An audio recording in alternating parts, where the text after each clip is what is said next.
Muri Mugamba Coffee twabazanye imashini za original mvaburayi zigezweho zitunganya ikawa zije zerekejwe na accessoires zazo nka coffee grinder, blender n'ibindi byose bikenerwa mu gutunganya ikawa, kandi ku giciro utasanga ahandi. Wafite igitekerezo cyo gufungura coffee shop ariko ukaba nta bikoresho ufite bihagije, humura ntugire impungenge rwose. Mugamba Coffee ducuruza kandi tunakodesha imashini zikora ikawa. Twabashyiraho kandi uburyo bwo kwishyura mu byiciro, ushobora kandi kwishyura gake gake. Dufasha kandi afite iminsi mikuru n'ibirori gukodesha imashini zikora ikawa. Muri Mugamba Coffee kandi ikawa turitunganya coffee grading, tukayikaranga coffee roasting, tukayibageza ifite umwimerere wayo n'uburyohe buhebuje. Ukunda ikawa, cappuccino, cafe latte, espresso dusanga ku Muhima ahazwi nko kuri Yamaha iruhande rwa station Merez. Turaguha ikawa yo kunywa ndetse no gutahana kandi ku giciro cyiza utasanga ahandi. Murakaza neza muri Mugamba Coffee. Katubasuhuza inshuti bakunzi ba Umoja Media, ngiye mbonye intwara y'ubasuhuza. Iki ni cya kiganiro cy'uyu munsi mu binyamakuru. Uyu munsi agizwe n'izi ngingo z'ingenzi zikurikira. U Rwanda rwavuze ku mutekano w'abaturage barwo bari mu bihugu byugarijwe n'ibitero bya Iran. Ikinyamakuru Igihe cyagiranye na ambasaderi wa Leta Zunze Ubumwe za Amerika mu Rwanda agira icyo atangaza ku ntambara igihugu cye kirimo n'igihugu cya Iran. Mu kinyamakuru Bwiza kiragaruka ku ngaruka zifatika ibihano bya Amerika bishobora kugira kuri RDF cyangwa se igisirikare cy'u Rwanda. Hanyuma amakuru y'ubutabera turagaruka ku mpaka mu rubanza rwa Ingabire Victoire usaba ko ingingo y'itegeko yatumye ifungwa ikurwaho. Ikinyamakuru Ukweli Times nacyo kiratubwira ko u Rwanda ruri mu gahunda zo kubaka uruganda rw'ingufu za nucleaire. Hanyuma mu makuru y'ahandi turagaruka ku ntambara yo mu burasirazuba bwa Repubulika ya Demokarasi ya Kongo, aho umutwe wa M23 uherutse kugira ibitero ku kibuga cy'indege cya Kisangani. Mu mahanga ya kureho turagaruka ku ruhare umugore wa Trump, Melania Trump, afite mu rwego rwo kurengera ngo abana barimo guturuka ku ntambara irimo kubera mu burasirazuba bwo hagati, aho Leta Zunze Ubumwe za Amerika zigirana intambara na Iran. Tubane muri aya makuru. Amakuru uyu munsi rero turayahera mu kinyamakuru Igihe.com cyasohotse kuri uyu munsi, aho kivuga ko u Rwanda rwavuze ku mutekano w'abaturage barwo bari mu bihugu byugarijwe n'ibitero bya Iran. Ambasade y'u Rwanda muri Leta Zunze Ubumwe z'Abarabu UAE yatangaje ko abanyarwanda baba muri iki gihugu na Bahrain batekanye kandi ko bari guhabwa ubufasha na serivisi bakeneye. Nkuko tubikesha ikinyamakuru Igihe cyasohotse kuri itariki ya 4 Machi cyangwa ukwezi kwa 3 2026, kiravuga ko kuva tariki ya 28 Gashyantare 2026 Iran iri kugaba ibitero byo mu bihugu by'umurengerazuba bwo hagati, yihorera kuri Leta Zunze Ubumwe za Amerika na Israel byabiciye abayobozi bakuru barimo Ayatollah Ali Khamenei wari umuyobozi w'ikirenga. Kuri uyu wa 4 kuri itariki ya 4 z'ukwa 3 2026, ambasade y'u Rwanda muri UAE na Bahrain yatangaje ko iri gukurikiranira hafi uho umutekano uhagaze muri ibyo bihugu kandi ko kugeza ubu abanyarwanda babirimo batekanye. Yagize ati: ambasade y'u Rwanda muri UAE na Bahrain iramenyesha abanyarwanda batuye cyangwa bari gusura UAE n'ubwami bwa Bahrain ko iri gukurikiranira hafi umutekano wo mu karere. Abanyarwanda bose bari muri UAE na Bahrain baratekanye. Iyi ambasade yasobanuye ko iri kuvugana bihoraho n'abanyarwanda bari muri ibi bihugu, ikanakorana n'inzego bireba kugira ngo abene gihugu bahabwe serivisi n'ubufasha bakeneye. Abanyarwanda baba muri ibi bihugu cyangwa babisuye basabwe kubahiriza amabwiriza y'umutekano no gutangwa n'inzego z'ubuyobozi bwabyo kugira ngo bakomeze batekana. Ambasaderi wa Israel mu Rwanda Enat Weiss we yatangarije Igihe ko Israel na Amerika byashoje intambara kuri Iran kuko byabonaga ifite umugambi wo kubihungabanyiriza umutekano binyuze mu mushinga wo gukora intwaro kirimbuzi na misile ziraswa mu ntera ndende. Yavuze ko ubufatanye bwa Leta Zunze Ubumwe za Amerika na Israel muri ibi bitero bushingiye ku bikorwa n'impande zombi zihuriramo birimo gusangira amakuru y'ubutasi, ubufatanye mu rwego rwa gisirikare no rwa politiki. Ambasaderi Weiss yagize ati: twagiye tubona ibikorwa bya gisirikare biturutse mu bushake dusangiye bwo kurushaho kugira ngo kugira isi nziza no kumva uburemere bw'ikibazo Iran iteje ku isi. Yasobanuye ko Israel na Amerika byashoboye kugabanya ubukana bw'ibitero bya misile bya Iran mu burasirazuba bwo hagati kandi ko mu gihe cyose bikomeje bizakomeza kubikumira. Ambasaderi Weiss yatangaje ko kuba Iran iri kurasa mu bihugu byinshi byo mu burasirazuba bwo hagati biri guterwa no kwishaka ko intambara igera ku isi yose. Leta ya Iran yasobanuye ko iri kurasa mu bihugu birimo UAE, Bahrain, Kuwait, Qatar na Iraq kubera ko birimo ibirindiro bikomeye by'ingabo za leta zibarirwa mu bihumbi Leta Zunze Ubumwe za Amerika, ariko ibi bihugu byo binenga ko n'ibikorwa remezo bya gisivili birimo n'amahoteli n'ibibuga by'indege biri kuraswaho. Al Jazeera igaragaza ko Amerika ifite ingabo 13,500 muri Arabia Saudite, 13,500 muri Kuwait, 10,000 muri Qatar, 3,813 muri Jordani, 3,500 muri Leta Zunze Ubumwe z'Abarabu, 2,700 muri Bahrain, 2,500 muri Iraq na 2 muri Syria. Ikinyamakuru igihe.com gikomeza kivuga ko mu nyanja ya Mediterane mu burasirazuba bwa Israel hari ubwato bunini bwa USS Gerald R. Ford mu nyanja y'Abahinde mu burasirazuba bwa Oman, hari ubwa USS Abraham Lincoln. Ubu bwombi bukaba bwarajyanyeyo indege z'intambara zibarirwa mu 150 n'abasirikare bagera ku bihumbi 10. Mu kiganiro n'ikinyamakuru igihe rero ambasaderi wa leta ya Israel mu Rwanda akaba yarukomeje avuga ko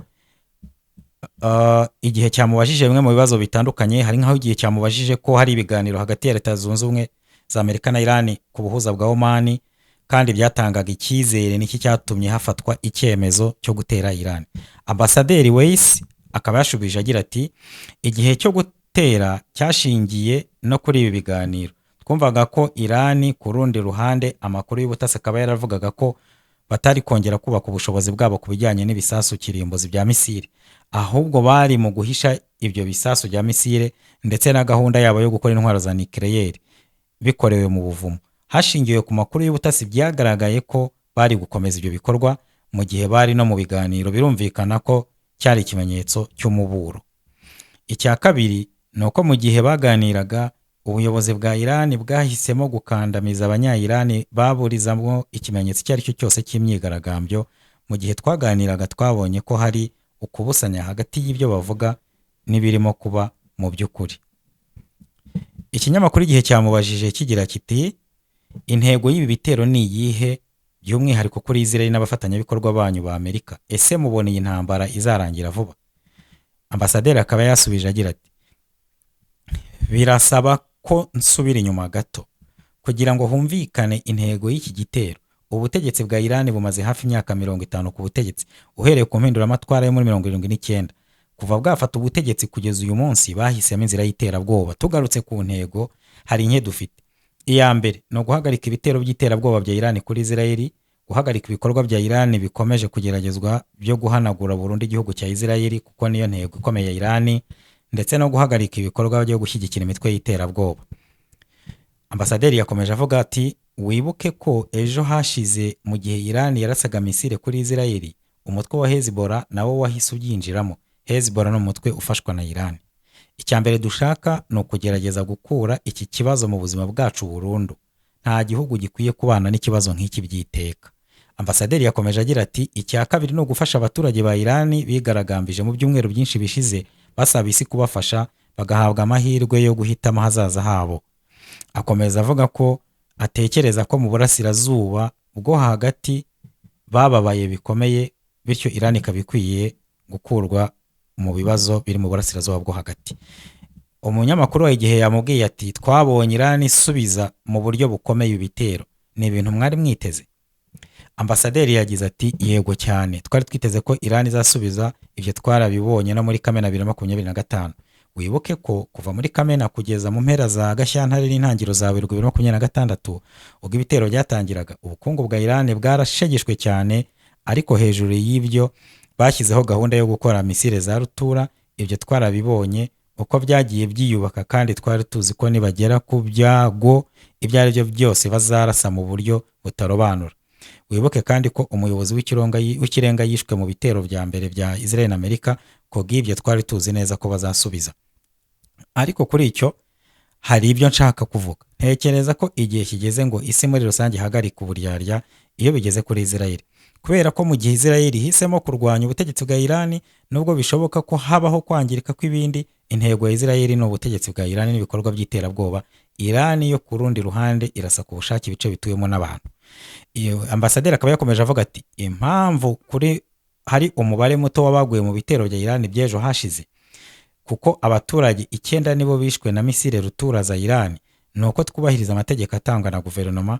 Buri gihe iyo hari misile yoherejwe tujya mu bwihisho, ndetse tubikesha n'ikoranabuhanga twubatse mu myaka myinshi ishize ripfobya rikanaburizamo ibisasu. Iyo biba bitameze gutyo haba harapfuye benshi kubera ko Iran yohereje ibisasu mu bice bituwe cyane muri Tel Aviv, ntacyo bitaho yaba Abarabu, Abayisilamu, Abakristo, bo bohereza gusa ibisasu uko biboneye.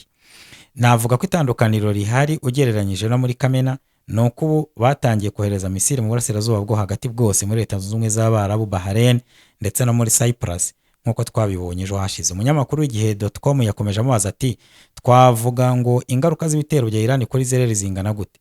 Ambasaderi yamusubije amubwira ati ntabwo ari ibintu bishya, abaturage bahora bajya mu bwihisho cyangwa bakabuvamo, ariko abaturage ba Israel bagaragaje kudacika intege mu myaka myinshi ishize. Ibya vuba ubwo ni ukuva 2027 kuva no kuwa 27 Ukwakira. Kuri iyi nshuro nabwo nta tandukaniro rihari rwose. Nibyo hari ibyangiritse turabyemera, ariko nanone hashimwe ikoranabuhanga nka Iron Dome n'irindi rishya. Ayo makoranabuhanga yose ashimwe kuko turimo no gukora n'izindi koranabuhanga zindi, kuko twabashije gupfubya mizayiro nyinshi. Ibyo ni muri rusange, ariko misiri imwe iducitse ishobora kwangiza byinshi. Ambasaderi akaba yakomeje avuga ati hari ibyangiritse muri Tel Aviv no mu bindi bice, mu ntambara buriya nta 100% ribaho. Yakomeje avuga ati navuga ko kuri twe uko tubona ibintu, kujya muri iyi ntambara na Iran ni ibintu bibabaje, ariko kutajya muri iriya ntambara na Iran tukiyicarira byazaba bibabaje inshuro 1000 mu myaka iri imbere. Iyo uri umuyobozi w'igihugu ibyo byose urabireba ukagereranya ibyiza n'ibibi. Ambasaderi Weisi akaba yakomeje abazwa n'umunyamakuru w'igihe amubaza ati umuyobozi w'ikirenga wa Iran yapfuye ku munsi wa mbere w'igitero, hari icyo byaba byarahinduye ku kibazo gihari? Ambasaderi akaba yamushubije ati ntekereza ko ntabo umuvugizi w'ubutegetsi bwa Iran, ariko ibyo twabonye nuko ikintu gihambaye cyagezweho kuri Israel na Amerika. Reka ngusubize inyuma gato nanone, ntabwo ari umuyobozi w'ikirenga gusa wari ugambiriwe muri bira bitero, hari abandi bantu bo hafi ye cyane bagambiriwe. Mu nama ebyiri zayobowe n'umuyobozi w'ikirenga n'abandi bantu be ba hafi baganiriye ku buryo bwo kurushaho gukandamiza abaturage ba Iran ubwo byabaga yicwaga ku banya-Iran bashatse gusubiza kohereza misiri mu burasirazuba bwo hagati bakomeje ibitero ndetse bashaka kubyongerera imbaraga. Ibyo twarabibonye. Ambasaderi akaba yakomeje avuga ati ariko twabashije ari twebwe Israel na Amerika gucunga umutekano w'ikirere n'ibitero byacu muri Iran, kuko Iran ni igihugu kinini cyane, Israel n'u Rwanda byakwirwa muri Iran inshuro nyinshi cyane. Ibyo nibyo duhanganye nabyo. Umunyamakuru yakomeje amubwira ati iyo mubona ubu bufasha bwose bwa Amerika, ese mwari kwishoboza iki gitero? Ambasaderi akaba yambwiye ati ntekereza ko iki kibazo cyari kubazwa mu buryo bwiza. Tuvuze ngo ni gute ibikorwa bya gisirikare Amerika ihuriye na Israel byabayeho. Igihe cyose twagiye tugirana ubufatanye bwa buri munsi, dusangira amakuru y'ubutasi, dufatanya mu bya politiki, dufatanya mu bya gisirikare, twagiye tubona ibikorwa bya gisirikare biturutse ku bushake dusangiye bwo kurushaho kugira isi nziza no kumva uburemere bw'ikibazo Iran iteye ku isi. Yakomeje agira ati Israel kuva yabaho muri 48 yagaragaje ko ifite kimwe mu bisirikare biyoboye ibindi mu bushobozi, ubushishozi ndetse n'ubutasi. Ntabwo dufite ubwoba bwo kwirwanaho no gufata ingamba zigamije kurinda inyungu z'igihugu cyacu. Umunyamakuru w'igihe yamubajije ati se nyakubahwa ambasaderi, imwe mu mpamvu Iran yatewe nuko ishinjwa umugambi wo gukora intwaro za nucleaire, kuki mudashaka ko izitunga kandi mwe muzifite? Yatangiye avuga ati reka duhere ku mpamvu. Birababaje kuba ufite umunyamuryango wa ONU umaze imyaka 50 uvuga atihishe kuri misile ze ndetse agashimangira ko ashaka gusenya burundu ikindi gihugu aricyo Israel. Baravuga bati urupfu kuri Israel, urupfu kuri Amerika. Ufite igihugu kiri kwihuta mu buryo butarabaho mu gukora intwaro za nucleaire, kandi bakabivuga mu ruhame ko bashaka gutunga intwaro za nucleaire kandi ngo basenye ikindi gihugu. Uyu ni umuburo ukomeye udakwiye kureberwa. Ntabwo bashaka gutunga nucleaire ku mpamvu za gisivili, ntabwo bazishaka kugira ngo birinde, ahubwo bazishaka ngo bateze intambara. Ambasaderi yakomeje avuga ati impamvu Israel yabureye isi mu myaka myinshi ishize nuko ibikangisho byigaragazaga kandi bari kubaka ubushobozi mu bya nucleaire binyuranyije n'icyifuzo mpuzamahanga. Barabeshya mu byo babaga barimo, izi ntwaro bazikoreraga kandi bazihishaga ahantu kure cyane hatandukanye. Mu kumva neza ibyo bashakaga kugeraho nuko bari bagambiriye kubona igisasu kimwe cyagera London, gishobora kugera muri Afurika, gishobora kugera muri Leta Zunze Ubumwe za Amerika. Igihugu gifite ibi bintu n'uyu mugambi gikwiye kwamaganwa ndetse kigakurwa mu muryango mpuzamahanga, aho guhabwa ikaze na bimwe mu bihugu biri muri uyu muryango mpuzamahanga. Umunyamakuru wa Igihe rero ntabwo yerekeye aho ngaho, yakomeje amazi ati benshi mu banyarwanda barahangayitse, ese bagenzi babo muri Israel bafite umutekano? Ambasaderi Weiss yamubwiye ati bari mu migi ya Israel, buri munyamahanga uri muri Israel afite uburyo bwo kugira aho yahungira, kandi ubutumwa buburira buri wese burahari buri kanya no gucicikana. Nibumvira ubutumwa bubaburira ndetse n'impuruza zitangwa ndetse bakihisha, bazaba bafite umutekano. Icya kabiri mu kubakomeza navuga nuko dufite icyizere ko intego z'ibitero zagerwaho vuba. Nemera ko nitugera ku ntego bazabaho neza by'igihe kirekire kurenza uko ibintu bimeze uyu munsi. Yakomeje avuga ati navuga ko muri rusange abanyarwanda bumva neza ibiri kuba kandi ni abantu badacika intege. Mu gihe ikirere kizaba gifunguwe ndabizi abantu bashaka gutaha no kujya muri Israel benshi kandi bizabaho ndetse vuba cyane. Umunyamakuru yamaje ati se haba hari ibiganiro mwagiranye n'ubuyobozi bw'u Rwanda ku mutekano w'abanyarwanda bari muri Israel? Ambasaderi Weiss yamubwiye ati hari ibiganiro biri kuba n'abayobozi b'u Rwanda ndetse na guverinoma. Ni ibiganiro bibaho buri munsi, dufite imikoranire myiza na guverinoma, ndetse mu gihe haba hari impungenge ndahari kugira ngo tubikemure. Kugeza ubu nta mpungenge idasanzwe twari twahura nayo. Umunyamakuru yamubwiye ati ese nyakubahwa ambasaderi, ese mu biganiro mugira n'abayobozi b'u Rwanda abahagaze he kubiri kuba? Yagize ati icyo ni ikibazo cyiza wabaza abayobozi banyu aho kukibaza nge, ariko navuga ko muri rusange dukora neza na guverinoma, dukorana neza n'abayobozi, turaganira mu buryo buhoraho, kandi navuga ko twumva dutekanye hano mu Rwanda. Umunyamakuru yambwiye ati ni ibiki murimo gukora mu kwirinda ko iyi ntambara ifata indi ntera? Yambwiye ati reka nsubiremo gato bimwe mu byo nari navuze. Dufite igihugu gifite ubushobozi bwo kohereza misile zifite ubushobozi bwo kugenda kilometero 2300 zarashwe muri dufite igihugu zifite misile zifite ubushobozi bwo kugenda kilometero 2300 zarashwe muri Israel, ariko zishobora no kugera mu bihugu biri hirya no hino. Zishobora kugera mu bihugu by'umuryango umwe bw'Uburayi. Ejo hashize barabyerekanye kuki bakeneye misile zishobora kugenda ibirometero 300. Iki ni ikibazo cya mbere cyo kwibaza. Niba ushyize imbere imibereho myiza y'igihugu cyawe, kuki uri gushyira miliyari ibihumbi by'amadolari mu gukora za misile? Twemera ko iki ari igihe ko ku baturage ba Iran cyo gufata mu biganza hazaza habo. Icya mbere nuko twashyizeho uburyo buzatuma ibyo bishoboka. Ikindi nuko biri mu nshingano za Iran guhagarika kurasa misile ku bindi bihugu kugira ngo yirinde ko intambara igera kure. Ntabwo nshaka kumenya impamvu bari kubikora kuko bitari mu nshingano zanjye, ariko icyo mbona nuko Iran ishaka kuzana isi yose muri ino ntambara.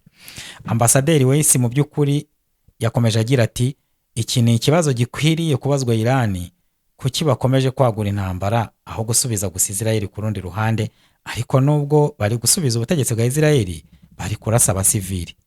Ambasaderi Weiss rero ni ikiganiro yagiranye n'ikinyamakuru igihe.com aho cyari kimusanze ku biro bye aho akorera, akaba yatangazaga byinshi cyane ku bigendanye n'intambara igihugu cye na Leta Zunze Ubumwe za Amerika birimo kugirana n'igihugu cya Leta ya Kisilamu ya Iran. Ikiganiro uyu munsi mu binyamakuru tugikomereze mu makuru y'umutekano, aho amakuru dusoma ku kinyamakuru bwiza.com cyasohotse kuri itariki 4 z'ukwa gatatu 2026 cyagerageje kureba ngo ni izihe ngaruka zifatika ibihano bya Leta Zunze Ubumwe za Amerika bishobora kugira ku ngabo z'u Rwanda. Ikinyamakuru bwiza.com kiravuga ko nyuma y'uko Leta Zunze Ubumwe za Amerika ziteye indi ntambwe zifatira ibihano gisirikare cy'u Rwanda ndetse n'abajenerali bacyo bakuru, ubu kirimo kwibazwa no kumenya niba hari icyo ibi bihano bizahindura ku bibera mu burasirazuba bwa Kongo ndetse n'ingaruka bizagira kuri RDF muri rusange no mu bikorwa byo kubungabunga amahoro irimo hirya no hino muri Afurika. Kuri uyu wa mbere ushize nibwo Amerika yatangaje ibihano bishya ku bayobozi bakuru b'ingabo z'u Rwanda. Muri bo harimo umugaba mukuru w'ingabo General Mubaraka Muganga, umugaba mukuru w'ingabo zirwanira ku butaka Major General Vincent Nyakarundi, umuyobozi wa diviziyo ya 5 y'ingabo kandi wahoze ayobora ingabo zidasanzwe z'u Rwanda Major General Roki Karusisi, n'umuyobozi w'ingabo zidasanzwe z'u Rwanda kuri ubu Brigadier General Stanislas Gashugi. Ibi bihano bije byiyongera ku byafatiwe James Kabarebe ku ya 20 Gashyantare 2025. Abo bantu bose bahawe ibihano bashinjwa gutera inkunga iziguye cyangwa itaziguye ihuriro rya FCM 23. Ibyo ngo bikaba byaratumye inyeshyamba zifata igice kinini cy'uburasirazuba bwa Kongo. Ifatwa rya Uvira n'ibihano bya Washington. Ariko ikintu kitari kuvugwa cyane muri ibi bihano bishya nuko ubu bireba igisirikare cy'u Rwanda muri rusange. Iki cyemezo cya Amerika cyafashwe nyuma y'amezi 2 hasinywa amasezerano y'amahoro hagati ya Kongo n'u Rwanda, ariko cyane cyane nyuma y'aho umutekano muke ukomeje kugaragara mu burasirazuba bwa Kongo. nyuma yo gusinya amasezerano y'amahoro, inyeshyamba za FCM 23 zafashe igihe gito umujyi wa Uvira, induru ziravuga. Washington ibona ko ari ukurenga ku masezerano kandi ko Kigali ariyo iri inyuma yo kwegera imbere kw'izi nyeshyamba. Ni mu gihe u Rwanda nubwo rwemera ko rufitanye imikoranire mu by'umutekano wa FCM 23 rutemera ko rufite ingabo ku butaka bwa Kongo. Ni izihe ngaruka rero bizagira ku gisirikare cy'u Rwanda? Ikinyamakuru Africarabia kivuga ko ibihano bya Amerika bizabanza mbere na mbere kugora cyane ihererekanya ryose ry'amafaranga na RDF ririmo amadolari. Ubu nta gikoresho na kimwe cya gisirikare u Rwanda rushobora kugura muri Amerika. Ku rundi ruhande bivugwa ko nta ngaruka zikaze ibi byagira ku Rwanda kubera ko rufite ahantu hatandukanye rushobora gukura intwaro nko mu Burusiya, Israel na Turukiya. Ubusanzwe nta nubwo ibikoresho byinshi by'ingenzi igisirikare cy'u Rwanda bifite biva muri Amerika. Ikindi kandi igisirikare cy'u Rwanda gifitanye isano rya bugufi n'ubukungu bw'u Rwanda mu nzego zitandukanye nko mu bijyanye n'ubwubatsi, logistique, ubuhinzi n'itumanaho. Ibi nka Crystal Ventures Limited, Agro Processing Industries cyangwa Horizon Group byose bifitanye isano n'amafaranga y'igisirikare cy'u Rwanda.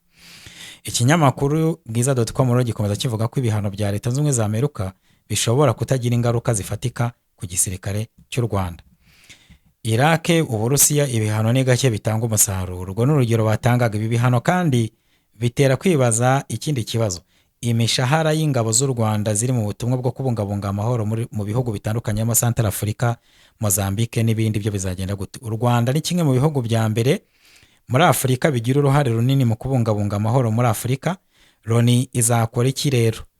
Ese ishobora gukomeza kwishyura ingabo z'u Rwanda kubera ubwo butumwa?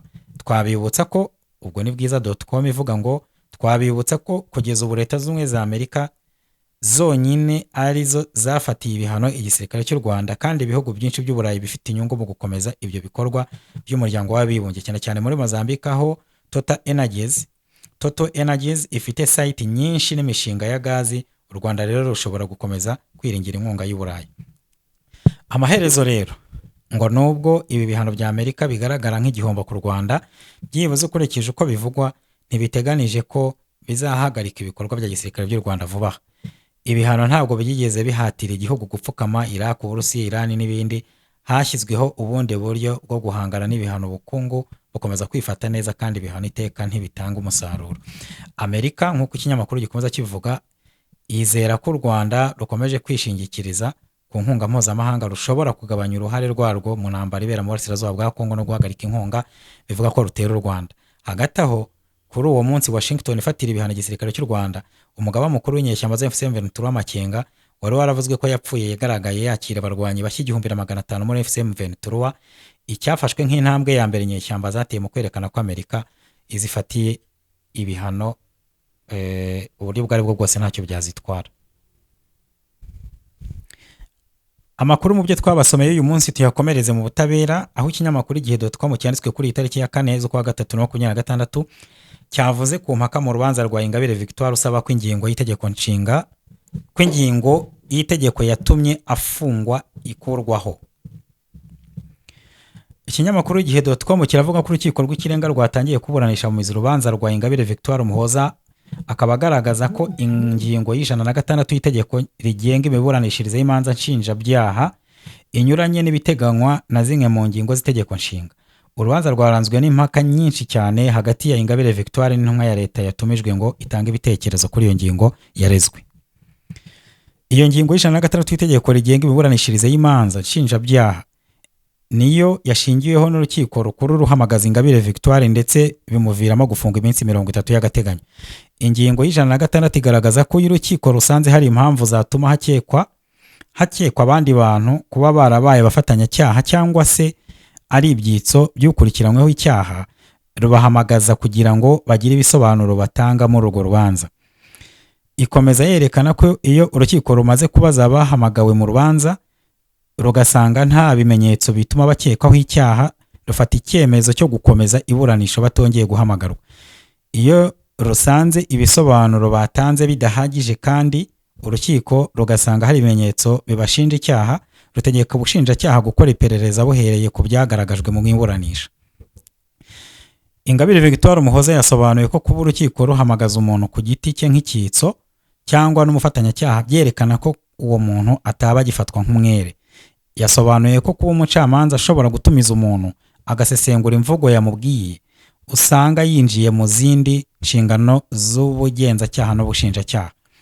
Yagize ati umucamanza yaguhamagaje nk'icyitso cyangwa umufatanyacyaha ukisobanura, atanyurwa n'ibisobanuro wamuhaye akajya gusuzuma neza ibyo wamuhaye, bivuze ko aho ari gukora igikorwa cy'ubugenzacyaha yategetse ko ukorwaho iperereza, hanyuma akaba ari nawe uzagucira urubanza. Yewe uwo muntu azaguha ubutabera buboneye. Metere Bikotwa Brice uri mu bunganira Ingabire yavuze ko icyo cyemezo cyica ihame ry'uko umuntu ahabwa ubutabera buboneye kuko umuntu yamaze gucirwa urubanza ataranisobanura. Yasobanuye ko ingingo y'106 y'itegeko ry'imiburanishirize y'imanza nshinjabyaha inyuranyije n'itegeko nshinga. Metere Gashema Felicien yasobanuye ko iyo ngingo iteza urujijo bityo ikwiye gukurwaho kuko abantu bose bafatwa kimwe imbere y'amategeko bijyanye n'ibiteganywa n'itegeko nshinga. Uhagarariye leta muri urubanza Metere Kabibi Speciose yasobanuye ko iyo ngingo ishimangira ihame ry'ubutabera buboneye ku buryo abantu bose bagize uruhare mu ikorwa ry'icyaha babihanirwa. Yibukije ko mu manza nshinjabyaha umucamanza bashobora kwishakira ibimenyetso no mu gihe abagombaga kubimushyikiriza batabigikoze cyangwa batabitanze, ariko ko ategeka ubushinjacyaha gukora iperereza kuko ari rwo rwego rubifite mu nshingano. Yashimangiye ko kuba itegeko rivuga ko urukiko rutegeka ubushinjacyaha gukora iperereza nta kibazo kirimo kuko bufite inshingano yo gushaka ibimenyetso bishinja cyangwa bishinjura. Yavuze ko ubushinjacyaha bugaragaje ibimenyetso bishinjura uwahamagajwe n'urukiko atahanwa kandi bigaragara ko nta ruhare yagize mu ikorwa ry'icyaha. Impaka ku ikurwaho ry'iyi ngingo. Ikinyamakuru Igihe.com kiravuga ko Ingabire Victoire Umuhoza yatanze ikirego agaragaza ko ingingo y'106 yerekeye imiburanishirize y'imanza nshinjabyaha itandukanye n'ibiteganywa n'itegeko nshinga mu ngingo ya 29 agace ka B cyangwa 61 n'izindi, asaba ko yakurwaho. Yavuze ko ihame ry'uko inzego z'ubutabera zigomba kwigenga ritaba ryubahirizwa kuko umucamanza adakwiye kuba umugenzacyaha n'umushinjacyaha. Yasobanuye ko umucamanza afite ubwinyagamburiro bwo gushaka ibimenyetso bitatanzwe n'ubushinjacyaha bityo ko adakwiye gukoresha iyo ngingo y'106. Yabwiye urukiko rw'ikirenga ko bikwiye guca umuco wo kudahana ariko hadahonyorwa itegeko nshinga, agasaba ko ingingo y'106 y'itegeko rigenga imiburanishirize y'imanza nshinjabyaha yavanwaho. Yanavuze ko itegeko nshinga risobanura ko inzego z'ubutabera zuzuzanya ariko ko gukoresha ijambo gutegeka biba bisobanuye ko nta kuzuzanya birimo ahubwo urwego rumwe rutegeka urundi kandi umushinjacyaha ataba agifite ubwinyagamburiro. Yagize ati mu bushishozi bwanyu mwazategeka ko iyo ngingo y'106 ikurwaho. Abanyamategeko bamwunganira nabo bagaragaje ko iyo ngingo ivuyeho byatanga umurongo uhamye w'ubutabera kuko kugumaho kwayo bitanga icyuho aho urwego runaka rw'ubutegetsi rwaba rusumba urundi kandi zose zigomba kuzuzanya. Metere Gashema Felicien yasobanuye ko umucamanza afite ububasha bwo gushaka ibimenyetso bitatanzwe n'ubugenzacyaha bityo ko atakwitwaza ko nta tegeko rihari mu gihe iyo ngingo yaba ivuyeho. Yasobanuye ko bidakwiye ko urukiko rutegeka ubushinjacyaha gukora iperereza kandi ari inzego ebyiri zikwiye kuba zigenga. Yerekanye ko itegeko riha ububasha Minisitiri w'Ubutabera gutegeka umushinjacyaha mukuru gukora iperereza cyangwa kurihagarika bityo ko iyo ngingo y'106 yambura ububasha Minisitiri w'Ubutabera. Metere Bikorwa Brice na Gatera Gashabana nabo bashimangiye ko iyo ngingo yakorwaho kuko bigaragara ko inyuranyije n'itegeko nshinga. Leta yo igaragaza ko buri rwego rwigenga ariko ko iyo ingingo yifashishwa mu gihe byagaragara ko hari urwego rutubahirije inshingano zarwo cyangwa rwirengagije nkana kuzuzuza. Metere Kabibi yasobanuye ko iyo ngingo iha uburenganzira umucamanza iyo hari ibimenyetso bifatika bituma hari umuntu ukekwaho icyaha. Ayagize ati umucamanza ntabwo yabibona ngo ahumirize ngo nuko bitatanzwe n'ubushinjacyaha nubwo bitagaragara. Muri iki gihe cy'iperereza urukiko ruhumirije byaba atari ubutabera bunoze. Yasobanuye ko kuba urukiko nk'igicumbi cy'ubutabera rwategeka ubushinjacyaha gukora iperereza nta kibazo kirimo kandi ko atari ukwivanga mu nshingano ahubwo ari ukwibutsa mu gihe rubona ko hari ibitakozwe uko bikwiye. Yanibukije ko gukora iperereza bitavuzwe nk'ikurikirana cyaha kuko ubushinjacyaha butegetswe gushaka ibimenyetso bishinja n'ibishinjura. Visi perezida w'urukiko rw'ikirenga Justice Hitiyaremye Alphonse yabajije uko byagenda iyo ngingo ikuweho mu gihe urukiko rwabona ko hari undi muntu utari mu barezwe ibimenyetso bigaragaza ko ashobora kuba icyitso cyangwa umufatanyacyaha. Ingabire Victoire n'abamwunganira bagaragaje ko nta cyuho cyaba, ahubwo hari andi mategeko aho umucamanza ububasha kandi ariyo yakwifashishwa ariko hatabayeho kwica nkana itegeko nshinga. Nyuma y'impaka ndende, perezida w'urukiko rw'ikirenga Mukantaganzwa Domitira yapfundikiye iburanisha atangaza ko icyemezo cy'urukiko kizasomwa ku itariki ya 27 Werurwe 2026 saa 4 za mu gitondo. Ikiganiro uyu munsi mu binyamakuru tugikomereze mu makuru yo mu Rwanda, aho u Rwanda ruri mu nzira zo kubaka uruganda rw'ingufu za nucleaire. Nkuko tubikesha ikinyamakuru ukwelitimes.com cyasohotse kuri iyi tariki ya 4 2026 zo ku kwezi kwa gatatu, urwego rwa Loni rushinzwe kugenzura itunganywa ry'ingufu za nucleaire International Atomic Energy Agency rwatangiye gukora isuzuma ryo kureba ko u Rwanda rwujuje ibisabwa mu rwego rwo kubaka uruganda rw'ingufu za nucleaire. Ku itariki ya 2 Werurwe 2026 nibwo iri suzuma riri gukorwa n'inzobere zaturutse muri cya kigo mpuzamahanga gishinzwe kugenzura ibya nuclear ryatangiye ndetse biteganyijwe ko rizarangira ku wa 9 Werurwe 2026. Ikinyamakuru ukweli.com kiravuga ko biteganyijwe ko muri iki cyumweru inzobere za International Atomic Energy Agency zizaba zisuzuma ko u Rwanda rwujuje ibisabwa kugira ngo rwubake inganda za nucleaire.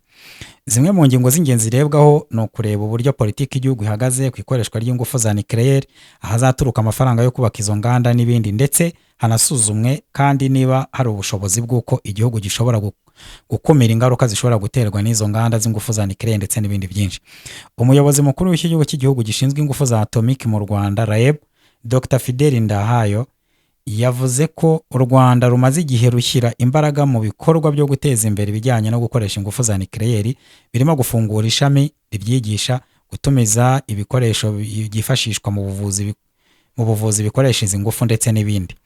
Yagaragaje ko kugira ngo igihugu kimenye ko kiri mu nzira nziza iganisha ku kubaka inganda z'ingufu za nucleaire bisaba ko gikorerwa isuzuma kikamenya aho gikwiriye kongera imbaraga. Yagize ati, turagira ngo baze baturebere ugendeye kuri ibyo bintu 19 bagenderaho kugira ngo barebe uko igihugu cyiteguye, barebe aho duhagaze nk'igihugu. Turizera ko ibyo bikorwa bizagenda neza, bakatubwira noneho ibyibanze byatunganye ndetse tukaba twajya no mu cyiciro cya kabiri. Yakomeje agira ati, iri suzumwa rizadufasha kugirirwa icyizere ku Rwanda mpuzamahanga cyerekana ko u Rwanda ruri gukora ibintu mu buryo, ibyo bidufasha kubona inkunga ishobora kudufasha mu kubaka izo nganda. Umuyobozi w'uhagarariye itsinda ry'inzobere ryaturutse muri cya kigo mpuzamahanga Aline de Cloison yasobanuye ko isuzuma bakora ntaho rihuriye no gufata umwanzuro wo kubuza cyangwa kwemerera igihugu kubaka izo nganda za nucleaire. Yongeyeho ko atari bo bagena ko igihugu cyiteguye kuba cyatangiriye ibikorwa byo kubaka inganda za nucleaire, kubera ko bo icyo bakora bazaba biri gukora muri iki cyumweru ari ugutanga inama ku bitagenda neza n'ibikwiye gushyirwamo ingufu kugira ngo iki gihugu gikomeze gahunda gifite yo kubaka uruganda rwa nucleaire. U Rwanda rufite gahunda ko bitarenze mu myaka ya 2030 ruzaba rufite bene urwo ruganda rutanga amashanyarazi akomoka ku ngufu za nucleaire. U Rwanda rumaze igihe rufatanya n'abafatanyabikorwa batandukanye kugira ngo iryo koranabuhanga rigerweho. Nko muri 2023 rwasinye amasezerano na Dual Fluid Energy Inc cyanditswe mu Budage no muri Canada kugira ngo ikorere igerageza rya nuclear reactor mu Rwanda. Ibyo byajyanye no gufatanya n'ibindi bigo byo mu Burusiya no muri Leta Zunze Ubumwe za Amerika kugira ngo hibandwe ku gukora SMR. SMR ni inganda nto zitanga amashanyarazi aturutse ku ngufu za nuclear. Uruganda rumwe rushobora gutanga umuriro wa megawati 100 gusubira hasi. Ni inganda zishobora gushyirwa ahantu hato nko ku buso bwa hegitari ziri hagati ya 15 na 50, zigakorwaho n'abakozi bagera kuri 130 ndetse ziba zakwimurwa mu bice byitaruye imijyi. Ni inganda zitangiza ibidukikije ko nk'ubushakashatsi bwakorwa n'umuryango ushinzwe ikoreshwa rya nuclear ku isi World Nuclear Association bwagaragaje ko ikoreshwa ry'izi ngufu rigabanya toni 29 z'umwuka uhumanya wa CO2 kuri gigawati mu isaha. Amakuru y'uyu munsi mu binyamakuru kuri Umoja Media rero tuyasoreza amakuru yo hanze, aho ikinyamakuru BBC gahuza miryango kitangaza ko Melania Trump ayoboye inama y'akanama kawoni kajejwe umutekano ku bana bari mu ntambara muri Iran. Ikinyamakuru BBC kiratangira kivuga ko umugore wa perezida wa Leta Zunze Ubumwe za Amerika Melania Trump yayoboye inama y'akanama k'umutekano k'umuryango w'abibumbye yabereye i New York ku wa mbere, igamije kuganira ku bana n'uburezi mu bihe by'intambara mu gihe Amerika ikomeje ibikorwa bya gisirikare muri Iran. Mu ijambo rye yibanze ku ruhare rw'uburezi ku bana mu guteza imbere kwihanganirana no kwimakaza amahoro ku isi. Ni ubwa mbere umugore cyangwa umugabo w'umutegetsi w'igihugu ayoboye iyo nama, aho Melania Trump yabikoze ahagarariye Leta Zunze Ubumwe za Amerika mu gihe icyo gihugu cyari gifite ubutegetsi bw'iyo nama y'umutekano busimburana muri kwezi. Umufasha wa perezida kandi yihanganishije imiryango y'abasirikare ba Leta Zunze Ubumwe za Amerika baguye ku rugamba, nubwo atavuze mu buryo burambuye igikorwa cya gisirikare runaka cyabigizemo uruhare. Yagize ati ubutwari n'ubwitange bwabo bizahora byibukwa. Ikinyamakuru BBC Gahuzamiryango kikaba gikomeza kivuga ko yavuze ngo arifuriza bikuye ku mutima abakomeretse bose gukira vuba kandi neza. Mu bitekerezo bye ngo bakaba bahoramo ndetse no mu masengesho ye. Trump uzwiho guharanira uburenganzira n'imibereho myiza y'abana mu nshingano ze z'akazi, ubu ni Melania Trump, nawe yagize ati Trump uzwiho guharanira uburenganzira n'imibereho myiza y'abana mu nshingano ze z'akazi nawe yagize ati Leta Zunze Ubumwe za Amerika zihagaze ku ruhande rw'abana bose ku isi. Nizeye ko amahoro azabageraho vuba. Gahunda yo kuba yayobora iyo nama yatangajwe mu mpera z'ukwezi gushize. Umunyamabanga wungirije mukuru w'umuryango w'abibumbye Rosemary DiCarlo yavuze ko muri iyo nama ko iyo intambara irangiye abana baba bagirwaho ingaruka. Umunyamabanga wungirije mukuru w'umuryango w'abibumbye Rosemary DiCarlo yavuze ko iyo nama ari ngombwa, ariko anavuga ko iyo intambara itangiye abana baba ari ba mbere mu bigirwaho n'ingaruka, ariko akaba yavuga ko ngo mu minsi ibiri ishize bongeye kwibutswa uko kuri ko abana ari bagirwaho ingaruka z'intambara kurusha abandi. Yanavuze ko amashuri yo muri Israel, Emirates Zunze Ubumwe z'Abarabu, Qatar, Bahrain na Oman yafunzwe, kandi kubu yigisha hifashishijwe uburyo bw'ikoranabuhanga bitewe n'ibikorwa bya gisirikare bikomejwe muri ako karere. Yanakomoje ku makuru aturuka muri Iran avuga ko ishuri ribanza ryagabweho igitero. Abayobozi b'Iran bavuga ko kuwa gatandatu igitero cyagabwe ku ishuri ribanza riri mu mujyi wa Menab kigahitana abanyeshuri 153. Iran yashinja Leta Zunze Ubumwe za Amerika kubigiramo uruhare. Mbere y'uko inama yo kuwa mbere itangira, ambasaderi wa Iran mu muryango w'abibumbye Amir Said Iravani yavuze ati birababaje cyane kandi birimo uburyarya ko ku munsi wa mbere Amerika itangiye kuyobora inama y'umutekano yahise itumiza inama yo ku rwego rwo hejuru ku kurinda abana. Ubutegetsi bukuru bw'ingabo za Leta Zunze Ubumwe za Amerika Central Command bwatangaje ko buri gukora iperereza ku makuru y'iyo mpanuka, mu gihe ingabo za Israel zavuze ko nta makuru zifite ibikorwa bya gisirikare by'ingabo za Israel muri ako gace. Minisitiri ushinzwe ububanyi n'amahanga wa Leta Zunze Ubumwe za Amerika Marco Rubio yavuze ko kuwa mbere ati Leta Zunze Ubumwe za Amerika ntizigera zigaba igitero ku ishuri ku bushake. Akaba ari aya makuru rero dusorejeho uyu munsi mu byo twabasomeye. Tukaba dukomeje kubasaba gukora subscribe, share, like ndetse no gukomeza gusangiza nyine ibiganiro byacu kugira ngo nabandi bibagereho kandi ikinyamakuru cyacu gikomeze gutera imbere. Ninjye Mbonye Intwara y'ubu ukomeje kubifuriza ibihe byiza. Ciao ciao. Kubaho neza no kuba ahantu heza, hasa neza, ukaryama ahantu heza hashimishije, kandi byose ku giciro kiri hasi. Karemera Woodworks barabigufashamo. Bafite ibitanda byiza bigezweho bikozwe mu mbaho zikomeye kandi nziza, intebe zibereye ijisho, utubati tw'amoko yose tugezweho, bawukorera kandi ameza yo kuriraho, bawukorera kandi imitako y'amoko atandukanye mu mbaho z'ubwoko bwose, byose ku giciro cyiza. Aba rero bagira umwihariko udasanzwe yuko uzana ibikoresho byawe bishaje bahaguhinduramo ibishya ku giciro cyiza. Bagufasha kandi gutwara ibyo waguze bikageraho ari hose mu gihugu ku buntu. Wabasanga mu karere ka Nyagatare mu Gakiriro ka Karangazi. Ku bindi bisobanuro wahamagara 0788 kandi wifuza kumenya ibidasanzwe ku giti, gutera ibiti, akamaro k'igiti, byose ni muri Karemera Woodworks ugasobanukirwa. Ntibikiri ngombwa kutumiza ibicuruzwa hanze za Malaysia, Turkiya. Kutugurira no guteza imbere iby'iwacu, tugakunda iby'iwacu, made in Rwanda. Ikazi wacu ibyishimo mu muryango.